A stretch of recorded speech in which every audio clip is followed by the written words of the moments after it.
에스겔서 말씀으로 부드럽고 새로운 마음이라는 제목으로 하나님의 말씀 함께 나누도록 하겠습니다. 미국 작가 어미스트 허닝웨이가 지은 소설 노인과 바다에 보시면 산티아고라는 어부가 나옵니다. 이 어부는 고기를 오랫동안 못 잡습니다. 너무 오랫동안 못 잡아서 같이 일하던 동료들도 다 떠납니다. 그런데 절대 포기하지 않고 또 바다를 나가요. 84일을 실패를 했는데 85일째 또 바다에 나갑니다. 대단한 거죠. 유명한 사람이었어요. 살라오라 부를 정도로 이제 스페인 말로 가장 운이 없는 사람 이런 뜻인데 그 이름 말고 살라오라고 부를 정도로 정말 물고기를 못 잡는 사람이었어요. 근데 이제 85일째 또 나간다는 것도 대단한 일입니다. 84번, 84일을 아무것도 못했다. 근데 85번째 나간다? 쉽지 않죠. 다행히 이 강건한 의지에 하늘도 놀랬는지 하늘도 감탄했는지 85일째는 큰 고기를 잡습니다. 기쁜 마음으로 돌아오는데 우리 이 소설 읽어보신 분은 결말을 알죠? 어떻게 되죠? 죽어있는 그 생선의 냄새를 맡고 온 바다의 물고기가 달려들어서 그 물고기를 쫓아내며 겨우겨우 바다를 헤쳐서 항구로 돌아오지만 도착했을 때는 이미 그 고기는 다 뜯어먹히고 난 뒤였습니다. 그러니까 잡았다라는 추억만 남지 결국 돌아오는 것은 똑같이 실패하고 가장 운이 없는 사람. 어쩌면 진짜 운이 없는 거죠. 못 잡는 것보다 더 없는 게 더 운이 없는 게 뭐죠? 잡았는데 못 가지는 거잖아요. 엄청 운이 없는 사람입니다. 이 소설의 하이라이트는요, 이러한 일들을 겪는 이 어른, 노인, 산티아고가 했던 대사 속에 있습니다. 이런 대사를 했어요. 제 영어는 그냥 있어 보이려고 한 겁니다. 보지 마시고요. 하지만 인간은 패배하기 위해 창조된 게 아니다. 인간은 파괴될 수 있을지 몰라도 패배할 수는 없다. 저 말을 들으면 어떤 생각 드세요? 산티아고는 배에 매달려 있는 생선뼈를 던져버리고 내일 바다에 또 나갈까요? 안 나갈까요? 나갈 것 같죠. 나갈 것 같습니다. 우린 저 소설을 보면서 그래, 인생은 뭐 있나? 내일 더 힘을 꽉 주고 움직이면 되지 라고 결심할지 몰라요. 근데 여러분, 사실 오늘날 우리가 살아가는 이 시대에 많은 이들을 만나보고 또 이제 신방도 하고 또 아는 분들과 대화를 나눠보면은요, 제 입에서 가장 떨어지지 않는 말이 힘내십시오라는 말입니다. 이미 힘을 많이 내고 계시거든요.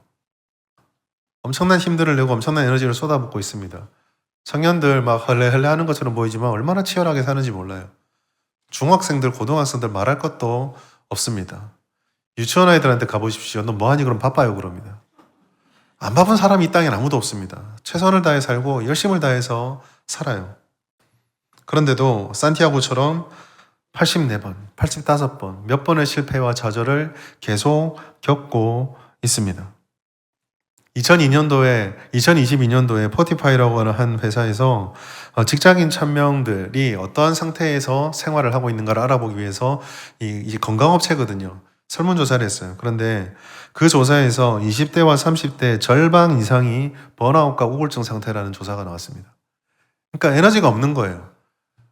그냥 이렇게 가만히 있는 게 아무것도 안 하고 보내는 게 아니라 이미 뭘 더 할 수 없는 상태로 소진돼서 주저앉아 있는 상태. 근데 이게 20, 30대만 그럴까요?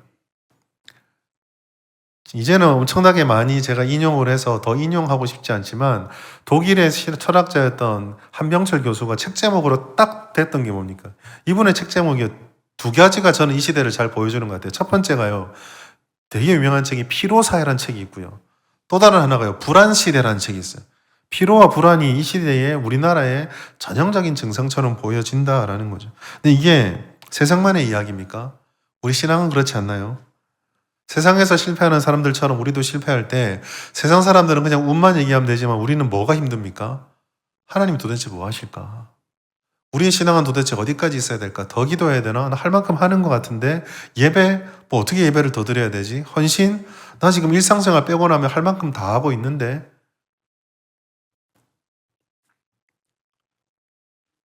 산티아고가 실패하지 않았다, 패배하도록 창조되지 않았다라는 신념을 가지고 바다로 나갔을지 모르겠지만 오늘 그 신념만으로 우리는 어쩜 불안한 부족한 시대를 사는지 몰라요. 그럼에도 불구하고 오늘 이 예배가 마치면 우리에게는 또 하루가 시작이 될 겁니다. 그렇다면 우리에게 필요한 것은 그 하루를 그냥 체념하고 사는 것이 아니라 그 하루를 오늘 이 말씀을 듣고 난 뒤에 뭐가 다르게 살 수 있을까를 고민해 봐야 돼요. 그 시대 속에서 하나님께서 어떤 말씀으로 오늘 우리를 부르시는가, 이런 시대를 살아가게 두시는 이 시대의 성도와 교회를 향해서 하나님께서 주시는 뜻이 무엇인가를 발견해야 합니다. 오늘 그 말씀을 변화되지 않는 포로, 앞으로 이제 한 5년, 6년 정도 지나고 거의 70년 가까이를 포로로 지내야 되는 이스라엘 사람들에게, 그 변하지 않을 좌절의 시대를 살아야 될 이스라엘 사람들에게 주셨던 하나님의 말씀에서 그 뜻을, 그 힘을 발견할 수 있습니다. 먼저 오늘 본문의 말씀 볼 때 우리가 생각해야 될 것은요, 이스라엘의 고질병입니다. 불순종과 우상숭배죠. 이스라엘의 고질병, 실패의 고질병은 곧 우리의 고질병이기 때문에 잘 살펴보아야 해요. 에스겔서 36장은요, 바벨론 포로에 끌려가 있던 이스라엘 사람들에게 주어진 말씀입니다. 왜 이스라엘이 바벨론의 포로가 됐습니까? 가나안 땅을 하나님께서 주셔서 그 약속의 말씀, 모세오경을 통해서, 특별히 신명기 말씀을 통해서 하나님이 약속해 주신 약속은 가나안 땅에서 쫓겨날 것이다가 아니라 그 땅에서 영원히 너희가 하나님 백성으로 살 것이다 했어요. 단 조건이 하나 있습니다. 하나님의 뜻을 거스르지 않고 주님의 말씀하시는 것에 순종했을 때였어요. 그렇지 않을 때 너희가 그곳에 원래 있던 사람들과 똑같이 되면 너희를 통해서 그 땅의 사람들이 쫓겨났던 것처럼 너희가 쫓겨나게 될 것이다. 이 두 가지 조건이 있었습니다. 그들은 지금 포로가 돼서 쫓겨나 있어요. 왜 쫓겨났는가? 16절과 19절 그 사이 말씀에서 잘 등장하는데 두 가지입니다. 불순종과 우상 숭배입니다. 이스라엘 사람들에게 주어진 하나님의 사명이 있어요.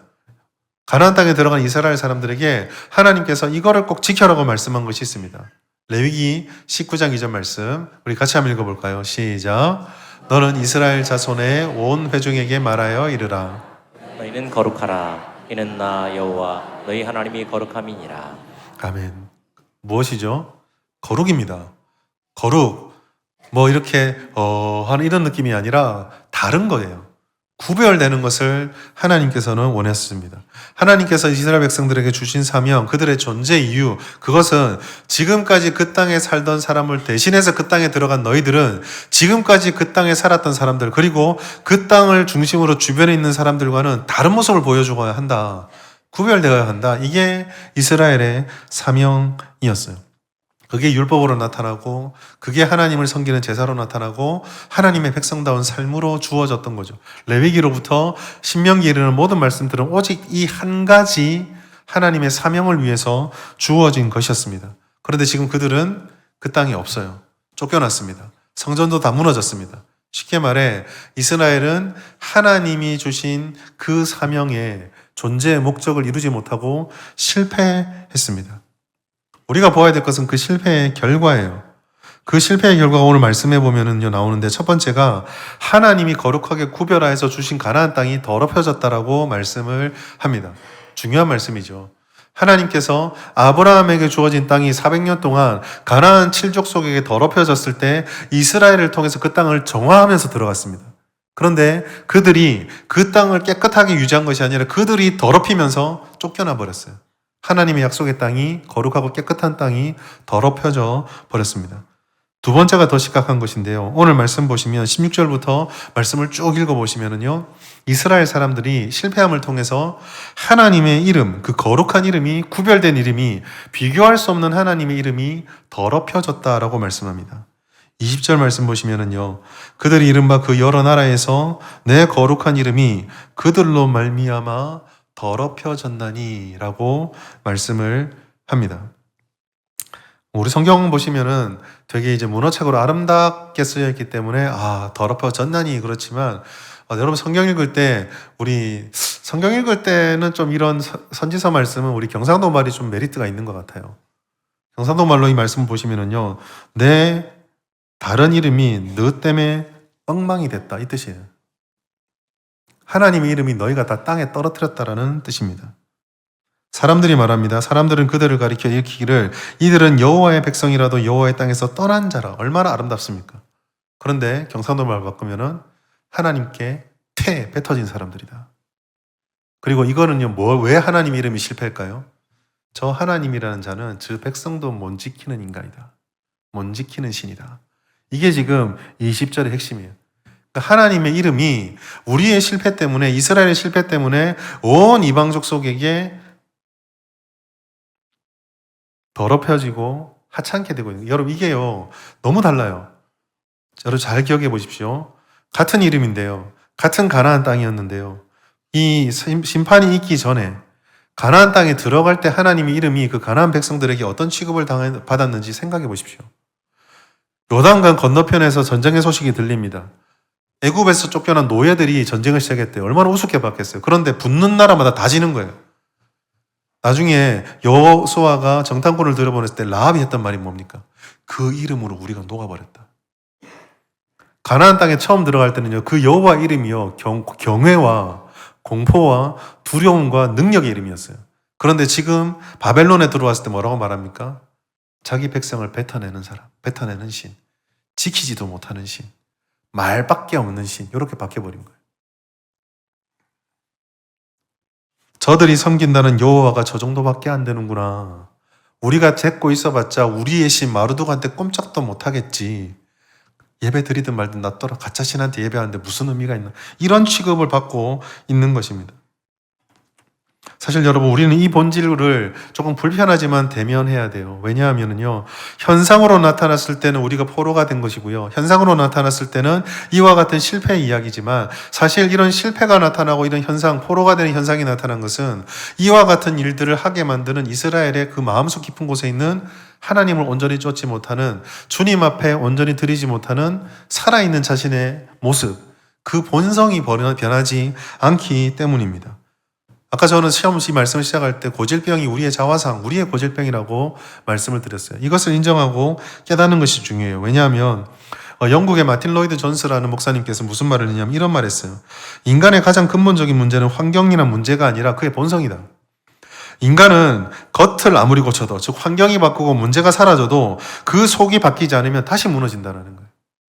우리는 항상 환경을 바라보고 문제를 바라보고 상황을 바라보는데요, 우리의 본성을 돌아보는 것이 중요하다는 거죠. 우리 안에 굳은 마음이 있고 돌 같은 마음, 그게 남아있으면 문제가 해결돼도 다시 돌아가는 거예요. 사사기가 보여준 게 그거잖아요. 하나님께서 환경과 문제를 끊임없이 해결해 주셨는데 그 마음속에 돌 같은 마음을 진심으로 회개하지 않고 돌이키지 않으니까 똑같은 반복, 우상 숭배하고 이민족을 쫓아가서 다시 핍박받고 다시 사로잡힌, 이거를 계속 반복하거든요. 잘 보시면은요, 한 나라가 계속 괴롭힌 게 아니에요. 때로는 블레셋이, 때로는 밖에 있는 딴 족속이, 때로는 모압이, 때로는 밖에 있는 다른 민족들이, 대상이 바꾸고 문제는 계속 바뀌는데 계속 쳇바퀴 도는 삶을 사는 것입니다.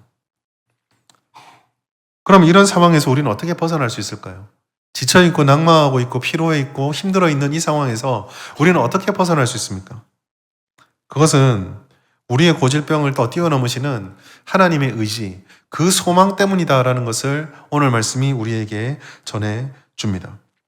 23절 말씀 우리 같이 한번 읽어볼까요? 좀 길지만 같이 읽겠습니다. 시작. 여러 나라 가운데서 더럽혀진 이름, 곧 너희가 그들 가운데에서 더럽힌 나의 큰 이름을 내가 거룩하게 할지라. 내가 그들의 눈앞에서 너희로 말미암아 나의 거룩함을 나타내리니 내가 여호와인 줄을 여러 나라 사람들이 알리라. 주 여호와의 말씀이니라. 아멘. 오늘 말씀의 핵심은요, 더럽혀진 나의 큰 이름을 내가 거룩하게 하겠다라고 말씀합니다. 23절만 읽었지만 22절과 23절 이 하나님이 이렇게 하시겠다라는 말씀을 반복해서 보다 보면은요, 놀라운 점이 하나 발견이 돼요. 그것은 바로 하나님께서 분명히 자신의 이름을 회복시키시겠대요. 이스라엘에 의해서 좌절되고 실패되고 땅에 떨어진 하나님의 그 이름의 영광을 회복하시겠답니다. 그런데 22절 말씀 보시면 뭐라고 말씀하냐면요, 너희를 위함이 아니라고 말합니다. 너희 때문에 그렇게 하는 게 아니다라고 말씀을 하세요. 성경에서 이렇게 너희를 위해서다, 나의 이름을 위해서다, 똑같은 이야기들을 반복해서 하는 경우가 그렇게 많지 않습니다. 하나님께서는요, 오늘 이스라엘 백성들에게 좌절하고 실패 가운데 있는 이스라엘 백성들에게 회복을 말씀하시는데 그 회복을 인간의 자격이나 회개의 진정성, 우리의 열심에서 찾지 않으셨어요. 그럼 무엇으로 하나님께서 그렇게 하십니까? 내가 내 이름을 거룩하게 하겠다 라고 하는 하나님의 의지입니다. 여러분, 여기서요, 우리에게 굉장히 중요하고 놀라운 진리가 있습니다. 우리는요, 거꾸로 알고 있어요. 우리가 실패해서 회복해서 성공하면 하나님 영광 받으실 거라고 얘기합니다. 우리가 낮은 곳에서 높은 곳으로 올라가면 하나님이 영광 받으실 거라고 그렇게 이야기를 해요. 그런데 성경은 뭐라고 말합니까? 땅에 떨어져 있는 이름, 실패와 좌절로부터 회복해서 영광을 받으시는 그 시작은 우리의 회복으로부터 영광 받으시는 것이 아니라 하나님께서 자신을 거룩하게 하고 하나님께서 하나님의 영광을 포기하지 않으실 때 그때 영광이 살아나고 그 영광이 살아날 때 우리가 회복되어진다라고 말씀하고 있습니다. 하나님과의 영광과 하나님의 이름이 거룩해지는 것과 우리의 회복이 분리되어 있지 않는 건 맞아요. 그렇지만 우리가 어떻게 한다고 해서 하나님이 더 영광스러워지거나 하나님의 이름이 더 거룩해지는 게 아니란 말이에요. 사실은 하나님의 훼손된 영광과 하나님의 이름이 거룩함을 놓쳐버린 것은요, 우리가 감당할 수 없는 겁니다. 마치 어린아이가 자기가 아무리 해도 밟아도 칠 수 없는 까난아이가 왜 그런 거 있죠. 장난치다가 막 못 들고 가다가 저기 좋은 차가 있네 끌고 보자 쫙 끌고 지나가 버린 거예요. 근데 그 차가 10억짜리 마이바흐예요. 감당 안 되죠. 이런 상황인 건데 우리가 무슨 수로 그 어린아이가 무슨 수로 자기가 긁어버린 그 차의 훼손을 커버할 수 있습니까? 자기가 못하는 거예요. 하나님께서는요, 우리의 회복에 달려있지 않다고 말해요. 이게 소망입니다. 역으로 바꿔 생각해 보세요. 왜 이게 소망인가? 만약에 하나님의 회복과 영광을 받을 수 있는 방법을 우리에게 두고 우리가 회복되어지는 우리 능력 때문에 그게 가능해지다고 한다면요, 우리는 절대로 이 절망에서 벗어나지 못할 겁니다. 우리의 역량, 우리의 재능, 우리의 소유, 우리의 의지, 우리의 열심으로 하나님을 영광스럽게 할 수 있고 모든 실패와 모든 본질에 무너진 것들을 회복시킬 수 있다 한다면요, 우리는 절대로 그걸 꿈꿀 수가 없어요. 왜 그렇습니까? 우리는 자격이 없기 때문이거든요. 우리는 한결같지 않기 때문입니다. 우리는요, 실패하기 때문이에요. 우리가 가진 역량, 우리가 가진 열심만 놓고 보아도 그렇습니다. 여러분, 우리의 열심이 늘 똑같습니까? 하나님을 향한 우리의 마음이 늘 똑같나요? 주님을 향해 가지고 있는 내가 가진 재능과 이런 모든 것들이 늘 똑같습니까? 아니, 나만 그런 게 아니라 우리가 살아가는 이 현실이 늘 그대로 있습니까? 그렇지 않죠. 타락한 이 세상은 완전하지 못한 상태에서 또 아직 완전하지 못한 우리들 그 속에 살아가며 늘 왔다 갔다 하고 이리저리 흔들리고 처음에 열심을 가졌던 것도 나중에는 다 놓쳐버린 채, 그게 우리 아닌가요? 하나님께서 이 문제만 해결해 주시면 나에게 내가 가진 하나님에 대한 열심들을 내가 불살라 보겠다 말하지만 그 문제 해결되어지고 그 열심이 1년이 지나고 2년이 지나면 언제 그랬냐는 듯이 사라져버리지 않습니까? 만약에 그렇게 흔들리는 우리가 하나님의 영광을 살리는 조건이고 전부다고 말하면 우리는 아무것도 믿을 수 없어요. 아무 일도 일어나지 않을 겁니다. 그러나 하나님의 회복을 하나님의 이름으로 하나님께서 직접 하시겠다고 한다면 그게 다른 조건이 달성되기 때문에 하는 것이 아니라 하나님께서 그렇게 하겠다고 그러면 우리는 소망이 있어요. 우리가 넘어져도 하나님 하실 거거든요. 우리가 실패해도 하나님 하실 거거든요. 우리가 오늘 같은 열심을 내일 못 보여줘도 하나님께서는 그 일을 하실 거거든요. 그게 에스겔의 소망입니다. 여러분, 에스겔서의 배경을 한번 잘 생각해 보십시오. 하나님의 약속의 말씀은 계속 옵니다. 너희를 회복시킬 것이다. 너희를 내 땅으로 돌려보낼 것이다. 그런데 어떻습니까? 아침에 눈 뜨고 일어나 보면 어젯밤에 같이 밥 먹으면서 온 가족이 그 소망 가지고 얘기하며 미래를 꿈꾸며 뜨겁게 기도하고 잤는데 다음날 아침에 딱 일어나면 문 열자마자 들리는 말이 히브리 말이 아니라 바벨론 말인데요. 그 땅인데요. 어제 나를 노예라고, 어제 나를 포로라고 그렇게 무시하던 이웃집에 그 사람이 그대로 나를 쳐다보고 비웃는데요. 그 환경 속에서, 변하지 않는 환경 속에서 우리가 할 수 있는 것이 아무것도 없는 상황 속에서, 그래서 오늘도 그거를 감당해야 하는 그때 우리에게 무엇이 소망인가? 라고 했을 때 하나님이 던져주시는 답이 바로 바로 하나님의 의지가, 실패하지 않고 포기하지 않는 내가 바로 답이다 라고 말씀해 주시는 거예요. 극명한 대조가 오늘 말씀 속에서 드러납니다. 우리는 실패하나 하나님은 실패조차도 바꾸십니다. 우리는 매일 무너지지만 하나님은 그 무너진 자리에서도 자신의 이름을 세우는 것에 전혀 구애받지 않고 멈추지 않고 진행해 가십니다. 불가능하죠. 그러나 하나님은 불가능한 일을 행하시는 분이십니다. 이사야서 43장 19절 같이 한번 읽겠습니다. 시작. 보라 내가 새 일을 행하리니 이제 나타낼 것이라. 너희가 그것을 알지 못하겠느냐. 반드시 내가 광야의 길을 사막의 강을 내리니. 아멘. 지금에야 GPS와 같은 기기들이 발달돼 있으니까 사막에도 길이 보이고 물도 찾아가지만 여러분 옛날 생각해 보십시오. 광야의 길이 어디 있습니까? 길을 잘 알던 사람이 있는데 그러나 여러분 경험으로 길을 찾아가던 사람도 모래바람 불어가지고 한번 길을 다 엎어버리면 어제 있던 오아시스가 사라져버립니다. 여러분 광야의 길을 내는 거, 광야의 사막에서 물을 발견하는 것은요 기적과 같은 일이죠. 없어요 그런 일은. 그런데 하나님께서 뭐라고 말씀합니까? 이사야 말씀을 통해 불가능하다고, 안 된다고, 끝났다고 하는 그곳에서 내가 길을 만들어내고 물을 만들어낸다 라고 말씀합니다. 우리의 실패한 인생, 우리의 믿음의 길이 그 길을 바라보는 세상이 우리들을 향해서 그렇게 해서는 안 된다, 그거는 끝난 거다, 그거는 못한다 라고 말할 때 하나님 우리에게 말씀해 주시는 거, 내가 내 이름을 거룩하게 하고 내가 내 이름의 영광을 살리려고 한다면 그건 누구도 막을 수 없다 라고 우리에게 말씀해 주시는 거예요. 그럼 하나님께서 이 말씀을 주시는 이유가 뭘까요? 야, 하나님 대단하시네요. 감탄만 하라는 얘기일까요? 아닙니다. 오늘 우리도 바벨론에 비록 포로로 살고 있지는 않지만 이 세상이라는 곳에서 포로로 살고 있는 우리를 향해서, 그래서 어쩌면 지금 이 자리에서도 실패와 좌절과 낙담과 여러 가지 마음의 상태로 무너지고 주저앉아 있는 우리를 향해서 너무 그것이 지쳐서 내일의 한 걸음을 디딜 힘조차 없어서 그저 이걸 받아들여야 되나 생각하는 우리를 향해서 하나님께서 말씀하는 거예요. 그런 상황 속에 있는 우리가 무엇을 선택할 것인가? 그 환경을 그대로 붙잡을 것인가? 아니면 하나님의 이름이 실패하지 않은 이 약속을 붙잡고 일어설 것인가? 이것을 우리에게 말씀해 주시는 거예요. 하나님께서는 이와 같이 우리가 주님의 약속을 붙잡고 나아갔을 때 우리에게 은혜로운 역사가 일어난다고 말합니다. 바로 새로운 마음과 새 영, 내 영이 임하게 된다라는 거죠. 에스겔서 36장 26절부터 27절까지 말씀 보시면은요, 새 영을 너희 속에 두고 새 마음을 너희에게 준다. 굳은 마음을 제거하고 부드러운 마음을 준다. 내 영을 너희 속에 두겠다라는 하나님의 약속들이 1년으로 쭉 이어집니다. 여기서 보시면요, 두 가지 은혜가 있어요. 첫 번째요, 하나님께서 우리에게 주시는 하나님의 영광을 위해서 하나님이 역사하실 때 우리에게 주는 첫 번째 은혜, 약속은 바로 새 마음입니다. 하나님께서 우리에게 새 마음을 주신대요. 부드러운 마음을 주신답니다. 이 말씀을요, 히브리 말로 보시면 굉장히 조금 놀라요. 여기서 말하는 굳은 마음이라는 것은요, 돌마음이라는 뜻입니다. 그런데 부드러운 마음은요, 이 돌이 부서지고 부드러워지는 게 아니에요. 아예 단어가 달라요. 살마음으로 바뀌어 있습니다. 돌과 살은요, 재료가 같습니까? 다릅니까? 완전히 다르죠. 돌을 가루가 냈습니다. 여러분, 돌을 가루가 냈어요. 딱 주면은 이거는 돌이 아니고 다른 물질이다 할 수 있습니까?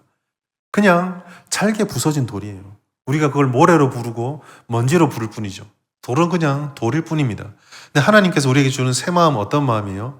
돌이 부드러워진 마음이 아니라 아예 질이 다릅니다. 그래서 이것을 뭐라고 말하냐면요, 새 마음은 새 창조다라고 불러요. 사도 바울이 아마 이것을 깨달았던 것 같아요. 고린도후서 5장 17절에 사도 바울이 믿는 사람의 삶을 뭐라고 표현하죠? 같이 읽어보겠습니다. 시작. 그런즉 누구든지 그리스도 안에 있으면 새로운 피조물이라. 이전 것은 지나갔으니 보라 새 것이 되었더라. 여러분, 말씀 읽을 때 한 단어를 그냥 허투루 보지 말라고 말씀 많이 드리죠. 여러분, 잘 보십시오. 그리스도 안에 있으면 나아진 피조물이라 안 하셨습니다. 새롭죠. 새로운 것은 다른 겁니다. 그리고 지나갔으니 보라 너희가 좋아졌다가 아니라 새 것이 되었답니다. 새 창조예요. 다른 겁니다. 예수를 믿게 된 사람과 예수를 믿지 않은 사람은 그저 예수 믿게 되도록 조금 더 나아진 사람이 아니라 예수 믿지 않은 죽음의 상태에서 예수 믿게 되는 생명의 상태로 완전 다른 사람이 되어 버린 거예요. 우리가 하나님께 구할 것도 바로 이것입니다. 우리가 여러분 필요하겠지만 우리 조금 더 믿음이 야성을 가질 필요가 있어요. 하나님, 내 요즘 실패해서 너무 힘듭니다. 옛날에 좋았던 대로 돌려주십시오. 여러분, 우리가 기도해야 될 회복은요, 옛날에 좋았던 때가 아닙니다. 우리 교회가 기도해야 될 것도 우리 교회 옛날에 좋았던 때가 있었는데 그때가 아닙니다. 우리 교회가 기도할 것은요, 이미 지나가 버린 2000년 바라볼 게 아니라 2021년을 살아가고 2022년 살아갈 우리들에게 새로운 시대를 감당할 수 있는 새 은혜를 주십시오. 새로운 교회가 되게 해주십시오라는 비전이 있어야 돼요. 우리 현실의 문제도 마찬가지입니다. 하나님, 나 예전에 참 좋았던 때가 있는데 요즘 너무 실패한 것 같고 힘들고 좌절되고 힘들습니다. 하나님, 이 문제가 있기 전으로 돌려주십시오. 아닙니다. 여러분, 그 문제는 이미 내게 온 거예요. 내 인생에서 사라지지 않는 겁니다. 기억에서 지워지잖아요. 우리가 기도할 건 무엇입니까? 하나님, 내게 한때 주신 주님의 큰 은혜가 있는데 지금 내가 이 실패 가운데 있습니다. 그러나 나에게 새 창조를 이루어 주십시오. 이 실패를 딛고 지금까지 경험해보지 못했던 하나님의 새로운 역사를 내 인생에 일으켜 주십시오. 이것이 우리의 기도가 되어야 되는 거죠. 새 마음입니다. 두 번째로 하나님께서 내 안에, 너희 안에 내 영을 두겠다라고 말씀을 하셔요. 여러분, 이 구절은요, 구약에서 유명한 성령의 내주에 대한 성경 구절입니다. 하나님께서는 27절 말씀 속에 내 영을 너희 속에 두어 내 율례를 행하여야겠다 말씀하셨어요. 이전에 구약의 이스라엘 백성들은요, 하나님이 율법을 가진 백성이라고 말했습니다. 하나님의 백성이라고 말했지만 그들은 주님의 말씀대로 살지 못했어요. 하나님의 말씀의 뜻을 깨닫지도 못했습니다. 언제까지요? 예수님이 오셔서 예수님이 활동하는 그때에도 예수님으로부터 무슨 책망을 받습니까? 너희가 하나님의 말씀도 하나님의 뜻도 몰라서 하나님 말씀을 오해하였다 하거든요. 모릅니다. 깨닫지 못하는 거죠.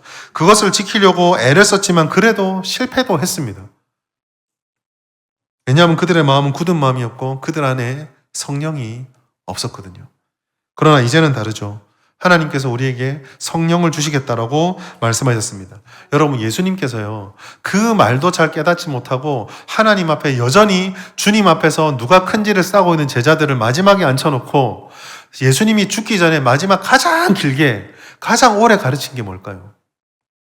성령입니다. 성령. 요한복음 14장부터 요한복음 16장까지 성령에 대해서 계속 가르치거든요. 그 핵심이 무엇입니까? 요한복음 14장 17절 같이 읽겠습니다. 시작. 그는 진리의 영이라 세상이 능히 그를 받지 못하리니 이는 그를 보지도 못하고 알지도 못함이라.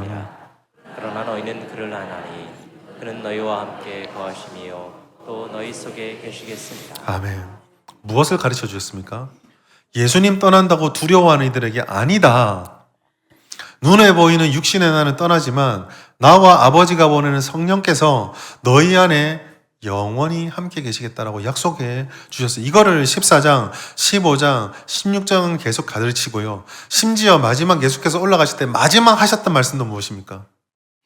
하나님의 영이 임하면 너희가 땅끝까지 이르러 내 증인이 되리라. 거기서 성령이 또 나와요. 사랑하는 여러분, 우리 안에 성령이 들어오면은요, 주님의 말씀을 깨닫습니다. 주님의 뜻을 깨닫습니다. 우리 안에 있는 실패된 현실들에서 주저하지 않고 일어날 힘을 얻습니다. 하나님이 우리를 인도해 주심을 따라서 주님 앞에 나아가게 됩니다. 주님 앞에 순종하게 됩니다. 심지어 성령은 무슨 일까지 하실까요? 아무리 우리가 성령의 은혜를 받아서 순종한다 할지라도 아직까지 하나님 앞에 안전하지 못한 우리는요, 결국은 실패해요. 주님의 뜻에 완전히 도달 못합니다. 그럼 성령께서 무엇을 하실까요? 그 불완전한 우리들을, 하나님의 심판대 앞에 서 있는 우리들을 예수 그리스도의 보혈의 공로로 증인이 되어주셔서, 우리의 변호사 파라클레토스가 되어주셔서 이에 부족한 부분은 예수께서 다 상쇄하셨습니다 라고 증인이 되어주시는 거예요. 그래서 우리가 하나님 앞에 지금도 아무렇지도 않게 예배드릴 수 있고, 이번 한 주 동안 하나님 앞에 그렇게 부족한 우리가 하나님을 만난다는 이 예배 자리에 전혀 꺼리낌 없이 예배드리러 올 수 있는 이유도 성령께서 우리의 보증이 되어주시기 때문입니다. 성령의 힘으로 우리는 순종할 수 있고 성령을 의지함으로 주님 앞에 나아갈 수 있게 된 것이죠. 이것이 에스겔 때에 바벨론의 포로에 잡혀있는 이스라엘에게 주셨던 하나님의 약속이었고 오늘 우리에게 주어져 있는 약속이기도 합니다.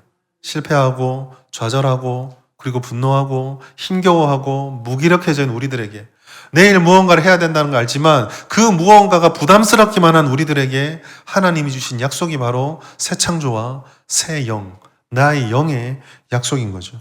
사랑하는 여러분, 이제 우리가 한 주 세상으로 나가면서 우리가 붙잡아야 될 것들이 이 말씀으로부터 두 가지가 있습니다.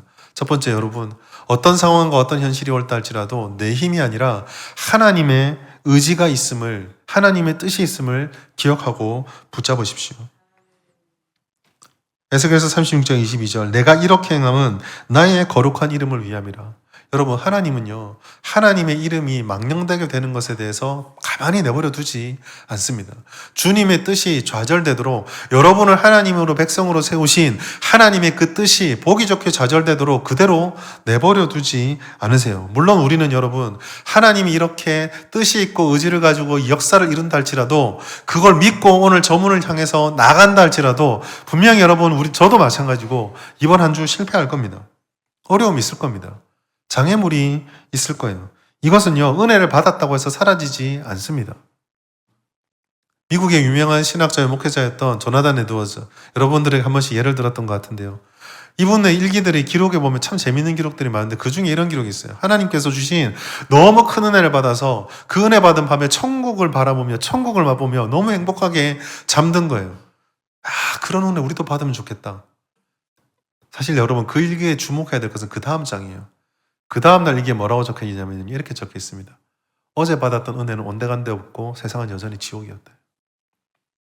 난 여전히 똑같다는 말이에요. 어제 은혜 받았을 때 이 문제 다 해결됐을 줄 알았는데 다음날 되니까 여전히 그 현실이 있더라는 겁니다. 우리는 그래요. 세상은 그렇습니다. 새벽 기도를 결심했다 못 나올 수도 있고요. 화를 참기로 했다가 다시 폭발할 수도 있습니다. 잊겠다라고 생각했다 다시 다 되새길 수도 있고, 죄를 끊겠다고 했다가도 다시 넘어질 수도 있는 거, 그게 우리예요. 그러니까 우리가 붙잡아야 될 것은 우리가 아닙니다. 내 열심, 내가 지금까지 살아왔던 삶의 궤적, 이런 게 아니라 하나님의 의지예요. 하나님은 실패한 우리를, 넘어진 우리를 절대 포기하지 않습니다. 왜냐하면 우리가 훌륭해서가 아니라 하나님 이름 때문이에요. 내가 너희를 선택해갖고 내가 너희를 이끌겠다라는 그 약속을 하나님께서 이루어 가시기 때문입니다. 하나님이 하나님의 이름으로 우리를 부르셨는데 하나님이 우리를 포기하면 하나님 이름이 실패하는 것이거든요. 하나님이 그러실 리가 없죠. 로마서 8장 31절 같이 읽겠습니다. 시작. 그런즉 이 일에 대하여 우리가 무슨 말하리요? 만일 하나님이 우리를 위하시면 누가 우리를 대적하리요? 아멘. 다시 경상도 말로 바꾸면 하나님 우리 편이에요. 하나님께서 우리를 포기하지 않는다라는 거예요. 하나님 우리를 절대로 버리지 않는다. 이게 로마서에서 사도 바울이 깨달았던 것이고 고백하는 것입니다. 그러니 여러분, 실패하거나 무너졌을 때에 첫 번째는 스스로를 너무 정죄하지 마십시오. 내가 은혜 받았고 또 이렇게 되느냐. 두 번째로는요, 그 실패하고 정죄한 자리에서 자기 자신을 너무 또 의지하지는 마십시오. 하나님의 의지를 기억하십시오.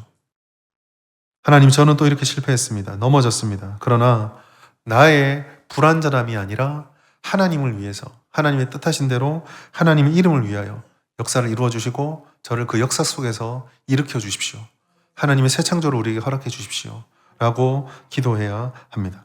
두 번째로, 그렇게 하나님 붙잡을 때 우리는 성령을 의지하기를 배우고 결심해야 합니다. 에스겔서 36장 27절, 또 내 영을 너희 속에 두어 너희로 뭘 하길 행하신다고요?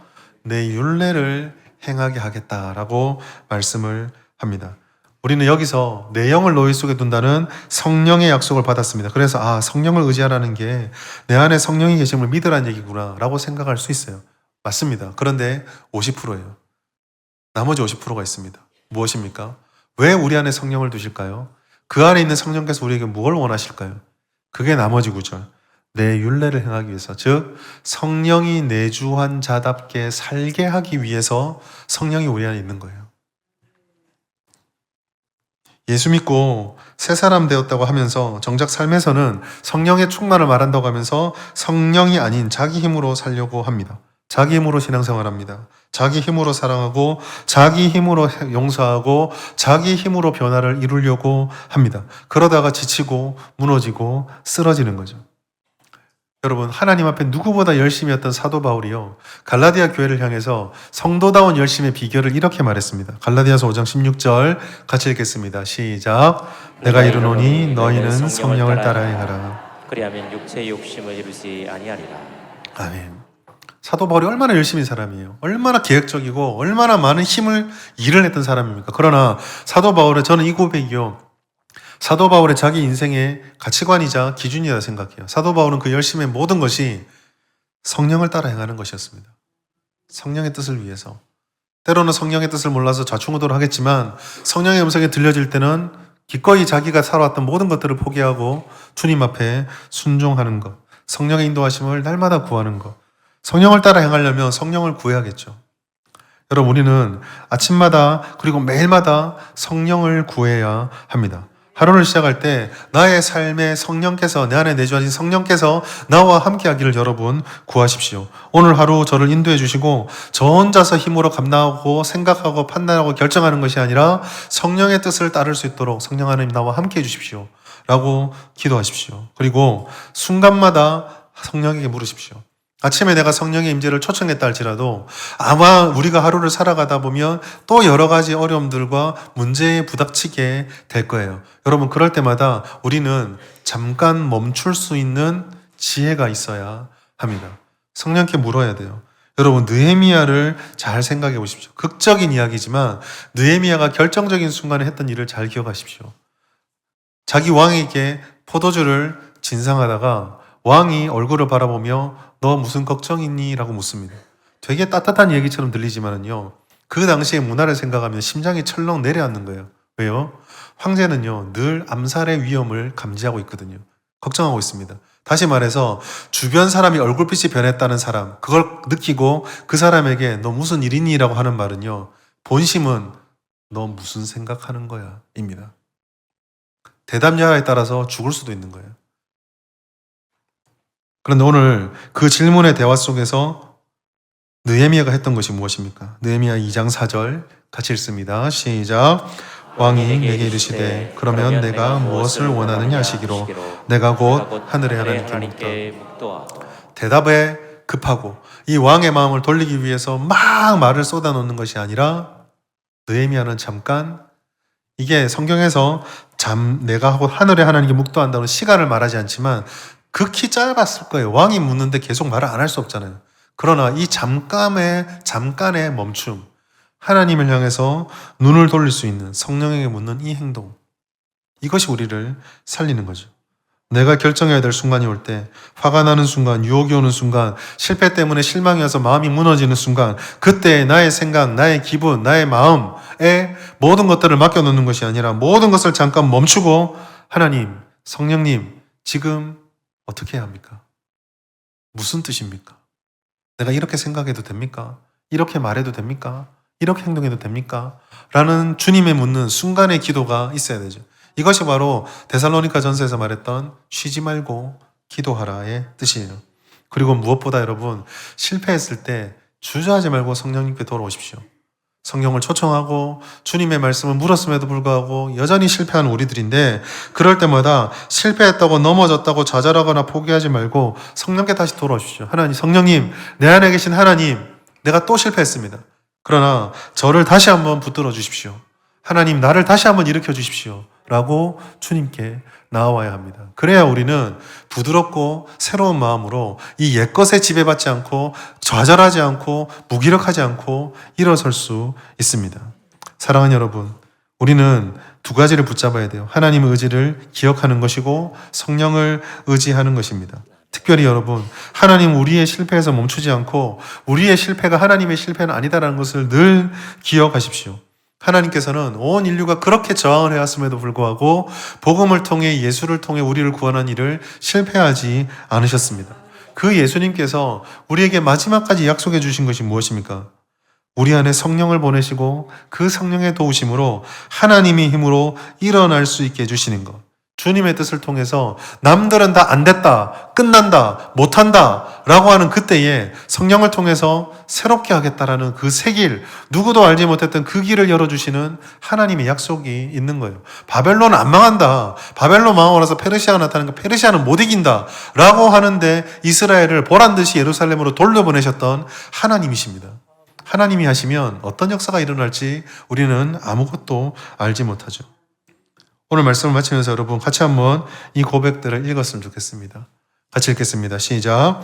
우리는 실패해도 하나님은 실패하지 않으신다. 우리는 흔들려도 하나님의 이름은 흔들리지 않으신다. 우리 안에 오신 성령은 절대 우리를 떠나지 않으신다. 아멘.